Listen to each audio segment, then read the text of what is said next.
Donc je vais vous présenter comment deux microcontrôleurs peuvent communiquer par la liaison I2C. Alors si on regarde le PIC, le 18F 14K50, donc là on va parler sur une liaison série synchrone, c'est-à-dire que vous avez la serial data SCL et excusez-moi, la serial clock SCL, la clock, et la serial data SDA, qui sont des informations qui sont générées par le maître. Donc là, au niveau des broches, donc si on regarde le schéma concret, donc c'est SDA, Serial Data, donc c'est une sortie. Ça sort par la broche 13. RS correspond à la ligne RB4, Serial Data Input, SDA.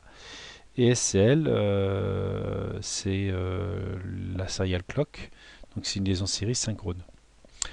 Donc là, vous avez le maître qui parle donc à l'esclave, le pic esclave, sur SDA et synchronise sur SCL. Vous avez deux résistances de pull-up pour mettre les lignes au niveau logique 1, de rappel au VTD. Là, vous avez la résistance de reset pour désactiver le master clear. Donc là, l'objectif, c'est d'envoyer des informations par cette série et puis les récupérer sur ce microcontrôleur, le 19F14K50.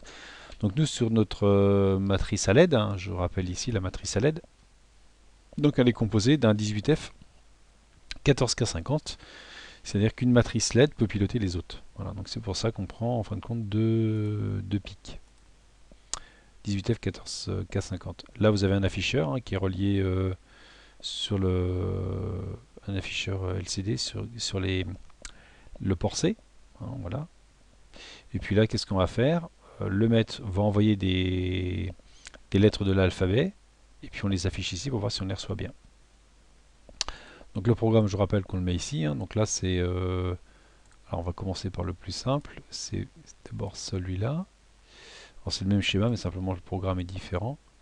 Donc là, c'est le maître. 18F1450 I2C maître. Et là, vous avez le 18F I2C esclave. Voilà. Donc si on lance la simulation, voilà, donc on envoie des lettres de l'alphabet, et puis on les affiche, on les récupère par la liaison I2C, puis on les affiche ici. Voilà. Alors au niveau du programme, si on regarde le programme maître d'abord, donc il est très simple. Donc là on définit la variable caractère qu'on met à 65, ça correspond à la lettre A. Donc on initialise le LCD, on l'efface, on initialise la liaison I2C, on l'initialise et puis on la lance. Et puis là on rentre dans une boucle. Donc là, on fait juste un transmit byte, on transmet juste un octet, ce qui s'appelle caractère. Voilà, on le transfère. On teste pas le retour, on pourrait. Et puis on fait ça toutes les secondes. Et puis on incrémente le caractère. Et puis quand il arrive à 70, donc ça fait 5 lettres, A, B, C, D. Donc là, si on lance la simulation, on voit que... alors on va purger d'abord, voilà. On va relancer. Donc on envoie 65, 66, 67, 68, etc. Puis là, le S, là c'est quoi? C'est le start, ça correspond au start ici. Donc on envoie des octets, voilà, des lettres. Donc voilà ce que fait le maître. Maintenant, si on regarde au niveau de l'esclave, le programme l'esclave tout simple. Donc pareil, oui, bah là l'afficheur on l'initialise, on l'efface, on initialise. Donc pour le maître il n'y avait pas d'afficheur, mais il n'y en a que pour l'esclave en fin de compte. Et après on initialise la liaison I2C, on la démarre, et puis là on met le curseur à 0, c'est-à-dire ici, et puis on récupère le caractère reçu receive byte, et puis on l'affiche tout simplement. Voilà. Donc là il n'y a pas d'adressage, voilà, on parle à tout le monde en fin de compte, voilà, et tout le monde récupère la donnée. Alors à voir avec plusieurs mètres si on peut récupérer la donnée sur plusieurs esclaves, c'est pas dit. Il faudra essayer. Le second programme, il fait la même chose. En fin de compte, là c'est avec de l'adressage. Ah, ben, il affiche les lettres, pareil. Simplement, il est un petit peu différent au niveau du programme, c'est-à-dire que le maître, en fin de compte, donc il y a une phase d'initialisation, donc là pour l'afficheur, mais non, on n'en a pas, c'est pas la peine. Là, on envoie ce qu'on appelle un début de trame. Le début correspond à 0. On envoie après une adresse. C'est une donnée, en fin de compte, qu'on envoie, c'est-à-dire que c'est une adresse. Et après, on envoie le caractère,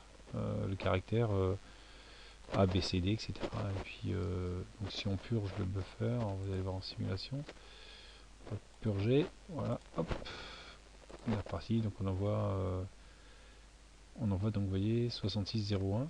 Donc ça c'est la donnée, ça c'est l'adresse 0, le 1 c'est pour dire... non, l'adresse c'est 1, pardon. L'adresse c'est 1, début c'est pour dire 0. Donc j'envoie 0, après j'envoie 1 et la donnée. J'envoie 0, j'envoie 1 et la donnée. Donc 0 pour dire que c'est le début de trame, 1 c'est l'adresse, et la donnée c'est après les lettres de l'alphabet. Donc au niveau du maître, voilà, ça c'est ce qu'il fait au niveau pardon, de l'esclave en réception. Donc qu'est-ce qu'il fait?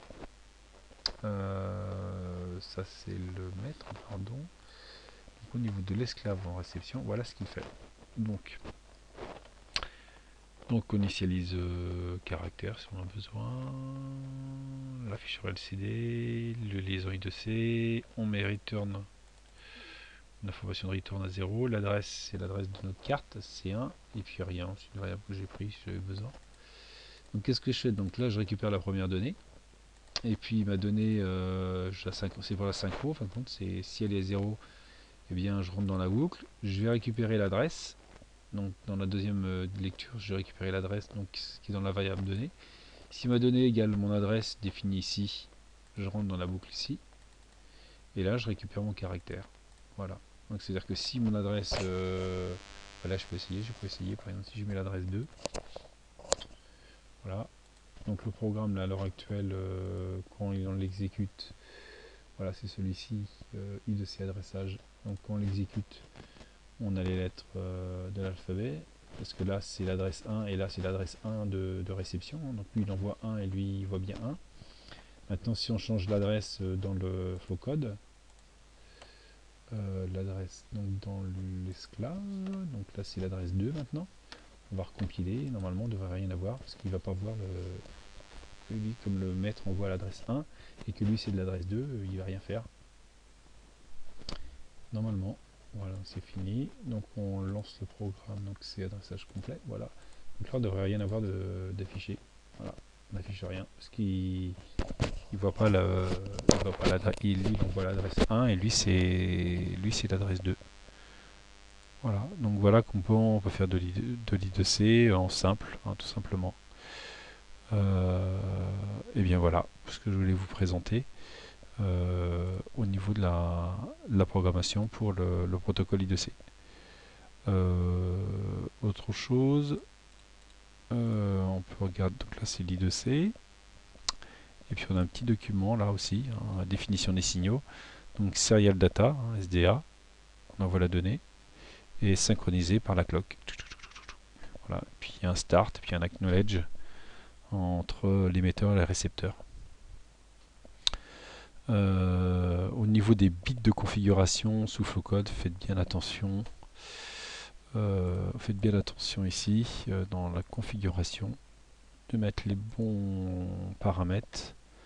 Hein, donc là je suis en HS, hein, je suis à 12 mégas. Hein. Si vous vous trompez entre le quartz que vous avez et puis bien mettre ici aussi le 12 mégas ici, hein, parce que si vous ne mettez pas les bonnes vitesses, hein, quand vous allez simuler, hein, ça va pas marcher. Hein. Donc là normalement vous êtes aussi à 12 mégas. Voilà, ici là, au niveau de la fréquence de... Autrement vous aurez des problèmes de synchro entre les deux microcontrôleurs. Eh bien, bon travail et bonne chance pour votre programmation.